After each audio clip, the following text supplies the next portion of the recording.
माझा हेवी ब्लिडिंगची केस होती. मला PCODचा पण त्रास होता.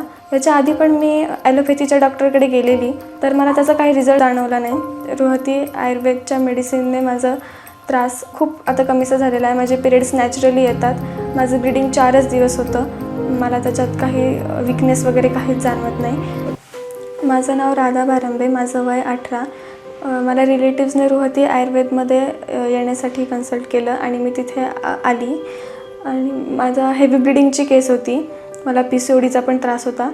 तर मी इथे आली आणि माझा त्रास बराचसा आता दूर झालेला आहे. रुहती आयुर्वेदच्या मेडिसिनने माझा त्रास खूप आता कमीसा झालेला आहे. माझे पिरियड्स नॅचरली येतात.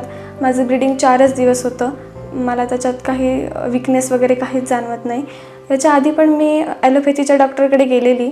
मी 2-3दा गेलेली, तर मला त्याचा काही रिझल्ट जाणवला नाही. मग त्याच्यानंतरच मी इथे रुहती आयुर्वेदमध्ये आली, जसं मला रिलेटिव्सने सांगितलं तसं. मग मला त्याचा रिझल्ट भेटलाच आणि मला खूप फ्रेश फील व्हायला लागलं. मी आता हॅप्पी पण आहे ही ट्रीटमेंट घेऊन, म्हणजे मला त्रास नाही होत कसलाच. माझ्या ज्या वयाच्या मुली आहेत, त्यांना हेवी ब्लिडिंगची केस असते, त्यांची पण PCOD असतो, त्यांना सांगेल की तुम्ही रुहती आयुर्वेदमध्ये या.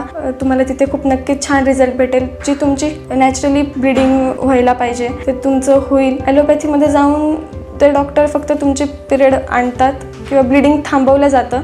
हे नाही झालं पाहिजे, कारण की फ्युचरमध्ये त्याचा त्रास होतो आणि आयुर्वेदिक मेडिसिनने तसं नाही होत. रुहती आयुर्वेद मेडिसिन्सने खूप लवकर रिझल्ट भेटतो. रुहती आयुर्वेदच्या डॉक्टरांनी मला प्रॉपर ट्रीटमेंट दिल्यामुळे मी त्यांची खूप खूप आभारी आहे आणि त्यांच्या स्टाफने सुद्धा मला प्रॉपर गायडन्स केला. त्याच्यामुळे त्यांची पण मी खूप खूप आभारी आहे आणि आता मी खूप फ्रेश आहे आणि मी खूप आता